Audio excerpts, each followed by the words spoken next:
Good morning class. आज का हमारा टॉपिक है डिस्क्रीट मैथमेटिक्स का हेज डायग्राम। ठीक है, ये बहुत ही इजी टॉपिक है क्योंकि इसके जो कंसेप्ट्स हैं आप पहले भी कर चुके हो। जो हम इस पे कंसेप्ट्स यूज़ करेंगे इक्विवेलेंस रिलेशंस के लिए, जो हम चेक करते हैं कि इक्विवेलेंस रिलेशन है या नहीं, वही हम कंसेप्ट्स यहाँ पे यूज़ करेंगे। इसे हम पोसेट डायग्राम भी कहते हैं, इसे हम पोसेट डायग्राम भी कहते हैं। ठीक है, तो इस वीडियो को ध्यान से देखिएगा। अब देखो, ये मेरे पास एक छोटा सा सेट दिया हुआ है। ठीक है, सेट दिया हुआ है, हमने क्या बनानी है, इसे हेज डायग्राम बनानी है। क्या बनानी है, हमने हेज डायग्राम बनानी है। अब मेरे को एक ये सेट दिया हुआ है और इस सेट के ऊपर मैंने ये रिलेशन डिफाइन किया हुआ है। ठीक है, ये एक रिलेशन है। रिलेशन क्या है, 1 1 1 2 1 3 1 4 2 2 2 3 2 4 2 3 3 4 4 4। ये रिलेशंस आपको सबको आते हैं, बनाने आते हैं ना। ठीक है, उसके बाद ये मैंने देखना है कि हेज डायग्राम कैसे बन सकती है, कैसे सेट होना चाहिए, कैसा रिलेशन जो सेट है मेरे पास, जो सबसेट है मेरे पास, वो कैसा होना चाहिए जिससे मैं हेज डायग्राम बना सकती हूँ। देखो, हेज डायग्राम बनाने के लिए 3 कंसेप्ट्स की नीड होती है बेटा। ठीक है, सबसे पहले होता है कि जो रिलेशन है वो क्या होना चाहिए, वो रिफ्लेक्सिव होना चाहिए। रिलेशन क्या होना चाहिए, रिफ्लेक्सिव होना चाहिए। दूसरा, एंटी सिमेट्रिक होना चाहिए। क्या होना चाहिए, एंटी सिमेट्रिक होना चाहिए। और तीसरा जो रिलेशन है, ट्रांजिटेटिव होना चाहिए, ट्रांजिटेटिव होना चाहिए। ठीक है, ये 3। अच्छा, रिफ्लेक्सिव होना चाहिए, एंटी सिमेट्रिक होना चाहिए, सिमेट्रिक नहीं होना चाहिए, एंटी सिमेट्रिक होना चाहिए और ट्रांजिटेटिव रिलेशन होना चाहिए, तब भी हम हेज डायग्राम बना सकते हैं। तो इसको हम पार्शियल ऑर्डर भी कहते हैं। अगर मेरे को किसी रिलेशन में ये तीनों चीज़ें मिल जाती हैं तो उसको मैं पार्शियल ऑर्डर भी कह सकती हूँ। Is that clear? ये 3 चीज़ें क्लियर हैं। अब तो आपको पता है रिफ्लेक्सिव क्या होता है। रिफ्लेक्सिव को हम डायगोनल एलिमेंट्स भी कहते हैं। जैसे रिफ्लेक्सिव क्या होता है, उसी की इमेज मुझे समझे से 1 है, 1 की इमेज, 2 है, 2 की इमेज, 3 है तो 3 की इमेज भी होनी चाहिए, 4 है तो 4 की इमेज होनी चाहिए। अगर ये सेट ये हैं, अगर इन सब की इमेज मेरे पास है तो मतलब रिलेशन क्या है, रिफ्लेक्सिव है। अब एंटी सिमेट्रिक क्या होती है, एंटी सिमेट्रिक ये होती है कि अगर मेरे पास 1 3 है, 3 1 नहीं होगा, 2 3 है, 3 2 नहीं होना चाहिए, तब भी रिलेशन क्या होगा, एंटी सिमेट्रिक होना चाहिए। ये मैं आपको प्रॉपर्टीज रिकॉल करवा रही हूँ। ये सारी चीज़ें हम कर चुके हैं कि हम ये बताने के लिए कि इक्विवेलेंस रिलेशन कौन से होते हैं। ये सारे में इक्विवेलेंस के लिए क्या होता है कि रिफ्लेक्सिव होना चाहिए, सिमेट्रिक होना चाहिए और ट्रांजिटेटिव होना चाहिए। बट हेज डायग्राम या फिर पोसेट के लिए हमारे पास रिफ्लेक्सिव, एंटी सिमेट्रिक और ट्रांजिटेटिव होना चाहिए। ठीक है, आपको पता होना चाहिए रिफ्लेक्सिव कैसे होता है, एंटी सिमेट्रिक कैसे होता है, ट्रांजिटिव का क्या होता है, जैसे 1 1 1 1 3 से रिलेट कर रहा है, 3 4 से रिलेट कर रहा है, 4 को 1 से रिलेट करना ही होगा, तो इसको हम बोलेंगे ट्रांजिटिव। फॉर एग्जांपल जैसे 2 1 से रिलेट कर रहा है, ठीक है, सॉरी ज़्यादा गलत हो गया, 1 2 से कर रहा है, 2 3 से कर रहा है और 3 को 1 से रिलेट करना ही होगा। जैसे ट्रांजिटिव डिपेंडेंसी की होगी आपने, जैसे A is relate to B, B relate to C, then C relates to A, ये होगी हमारी भी ट्रांजिटिव डिपेंडेंसी। अब हमने देखना है कि क्या इस रिलेशन में ये तीनों प्रॉपर्टीज़ हमारे पास वैलिड हैं, अप्रूव हो रही हैं। अगर हो रही हैं तो हम इसका हेज डायग्राम बनाना स्टार्ट कर सकते हैं। ठीक है, पहले तो ये 3 प्रॉपर्टीज आपको सेटिस्फाई करनी होगी। If these properties are satisfy with your relation, then we can start make your Hasse diagram. ठीक है, मतलब हम अपना फर्स्ट स्टेप स्टार्ट कर सकते हैं हेज डायग्राम से। अब देखो, हेज डायग्राम बनाने के लिए सबसे पहले 3 प्रॉपर्टीज होनी बोल चाहिए, रिफ्लेक्सिव, एंटी सिमेट्रिक और ट्रांजिटिव। अब देखो, ये मेरे पास रिलेशन दिया हुआ है। ठीक है, 1 2 3 4 सेट है। ठीक है, ये आपको सेट दिया हुआ है, ए का सेट दिया हुआ है। अब मुझे देखना है क्या इस रिलेशन में रिफ्लेक्सिव है। 1 1 है, बिल्कुल है।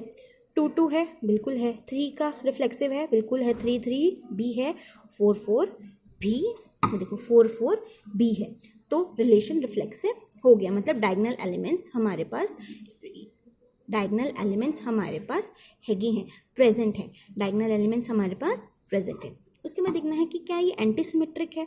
एंटी सिमेट्रिक क्या होता है, अगर मेरे पास 1 1 है, देखो रिफ्लेक्सिव को हम एक रिफ्लेक्सिव ऐसा कैसे जो डायगोनल एलिमेंट्स होते हैं उसके रिफ्लेक्सिव हम क्या कहते हैं, वैलिड होते हैं।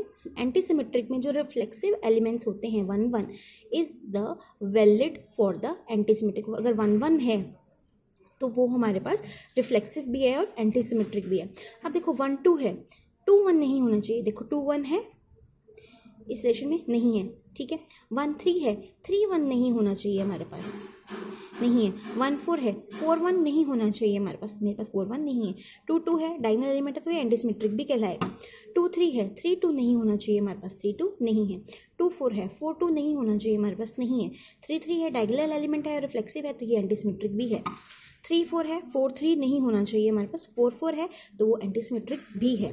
तो मतलब मैंने ये चेक कर लिया कि एंटी सिमेट्रिक भी नहीं है, मतलब 1 2 है तो मेरे पास 2 1 नहीं है। समझ आ गया, ये एंटी सिमेट्रिक है। अब ट्रांजिटिव देखो, ट्रांजिटिव भी ये होगा, आई थिंक सो। देखो 1 2 है, 1 2 है, ठीक है, 1 2 है, 2 3 है, 1 2 है, ठीक है, 1 3 है।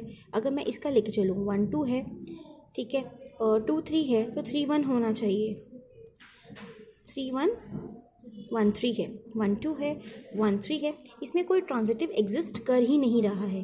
देखिए 1 2 है और अगर 1 3 है तो 3 1 नहीं है, मतलब 1 2 है, मतलब इसमें ट्रांजिटिव रिलेशंस है ही नहीं, नहीं है ना, मतलब इसमें ट्रांजिटिव रिलेशन एक भी एग्जिस्ट नहीं कर रहा। जब ट्रांजिटिव रिलेशन ही नहीं है तो ट्रांजिटिव प्रॉपर्टी का कोई फ़ायदा ही नहीं है। मतलब अगर सपोज आपके पास 1 2 होता और 2 1 होता, देखो अगर 1 2 होता और 2 1 होता, ठीक है, 1 2 होता या फिर 2 3 होता तो 3 1 होना बहुत ज़रूरी था। पर 3 1 कैसे हो सकता है जब हमारे पास 1 3 है। जब हमारे पास ट्रांजिटिव रिलेशन बनाने के लिए एलिमेंट ही नहीं है तो ट्रांजिटिव प्रॉपर्टी चेक करने की ज़रूरत ही नहीं है। ध्यान से सुनिएगा, जब ट्रांजिटिव एलिमेंट्स ट्रांजिटिव प्रॉपर्टी को अगर मुझे सेटिस्फाई करवाना है पर उसके लिए कोई एलिमेंट ही एग्जिस्ट नहीं कर रहा तो ट्रांजिटिव प्रॉपर्टी देखने की ज़रूरत ही नहीं है। तब अगर हमारे पास इन दोनों से भी काम चल सकता है। Is that clear? देखो ना 1 2 है, अगर मैं बोलूँ 2 3 है पर 3 1 नहीं है, मतलब ये प्रॉपर्टी बना ही नहीं रहा है, क्योंकि 3 1 कैसे हो सकता है जब मेरे पास 1 3 है। ठीक है, इन दोनों में से कोई चीज़ प्रेजेंट होनी बहुत ज़रूरी है। तीनों भी हो सकती हैं और ये दो भी हो सकते हैं। समझ आया है? अब मैं इसकी अगर मैं ग्राफ, ये हो गया मेरे पास, मतलब ये ट्रांजिटिव रिलेशन बनाने के लिए मेरे पास एलिमेंट्स ही नहीं है तो इसको हम कंसीडर नहीं करेंगे। फिर भी हम कहेंगे कि ये पोसेट डायग्राम है, इससे हम हेज डायग्राम बना सकते हैं। अब कैसे बना सकते हैं, देखिए कितने वर्टिसेस हैं मेरे पास। ठीक है, इसको हम बोलेंगे वर्टिसेस। ठीक है, एक वर्टिसेस से दूसरे वर्टिसेस पे जाने के लिए जो मैं लाइन ड्रॉ करती हूँ उसको बोलते हैं हम एज। अगर मैं इसको डायरेक्शन दे देती हूँ तो इसको बोलते हैं डायरेक्टिव ग्राफ। समझ आइए, एक एज से दूसरे, एक वर्टेक्स से दूसरे वर्टेक्स पे जाने के लिए, ठीक है, एक वर्टेक्स से दूसरे वर्टेक्स पे जाने के लिए जो मैं लाइन ड्रॉ करती हूँ उसको बोलते हैं एज। अगर मैं इसको डायरेक्शन दे देती हूँ यहाँ की, फिर यहाँ या फिर यहाँ की, इसको बोलते हैं directed graph. Is that clear? अब देखो, सबसे पहले हेज डायग्राम बनाने के लिए पहले मैं ये वर्टेक्स ड्रॉ करूँगी। ठीक है, 1 2 3 4, ये 4 वर्टेक्स बन गए मेरे पास। ठीक है, अब इस रिलेशन के हिसाब से मुझे क्या बनाना है, डायग्राम बनाना है। देखो अब देखना है कि 1 1 से कर रहा है, मतलब एक सेल्फ लूप बनेगा, 2 2 भी है इसके बीच में तो सेल्फ लूप बनेगा, 3 3 भी है तो सेल्फ लूप बनेगा।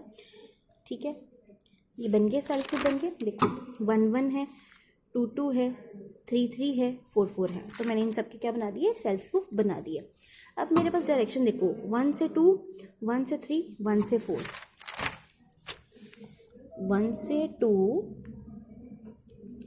1 से 3, 1 से 4। ठीक है, देख ली ध्यान से।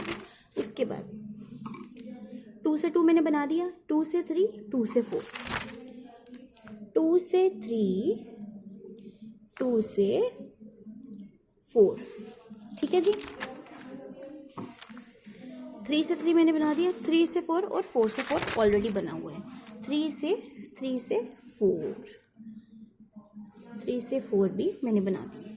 समझ आ गया? ये मेरे पास एक डायग्राम बन गई, ये मेरे पास एक ग्राफ बन गया। अब इस ग्राफ को मुझे करना है सिंप्लीफाई। ठीक है, जब इस ग्राफ को हम प्योरली सिंप्लीफाई कर लेंगे तो हमारे पास हेज डायग्राम आ जाएगा। सिंप्लीफाई क्या करना है, तो ये देखिए, ये ग्राफ देख रहे हो, इसमें जो सेल्फ लूप है, जिसे हम डायगोनल एलिमेंट्स कह रहे हैं, जिसे हम रिफ्लेक्सिव प्रॉपर्टी कह रहे हैं, तो आप जानते हो जब भी हमारे पास पार्शियल ऑर्डर या फिर पोस्टर डायग्राम बनाना है तो ये एक ऑब्वियस सी चीज़ है, हमारे पास रिफ्लेक्सिव भी होगा। देखो, डायग्राम तभी बनी होगी जब वो प्रॉपर्टीज सेटिस्फाई करेंगी। समझ आ रही है?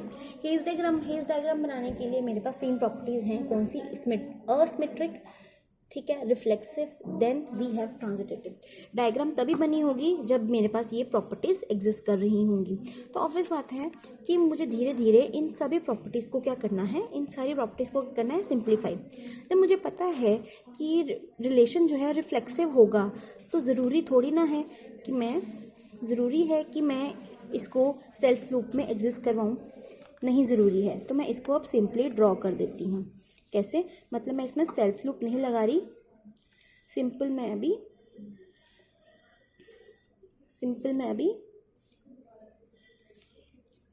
अभी मैं मतलब इस डायग्राम का मतलब है कि मैंने सेल्फ लूप नहीं लगाया, फिर भी इसको मैंने सिंप्लीफाई कर दिया क्योंकि मुझे पता है रिफ्लेक्सिव तो होगा ही होगा। ठीक है, ये फर्स्ट स्टेप हो गया।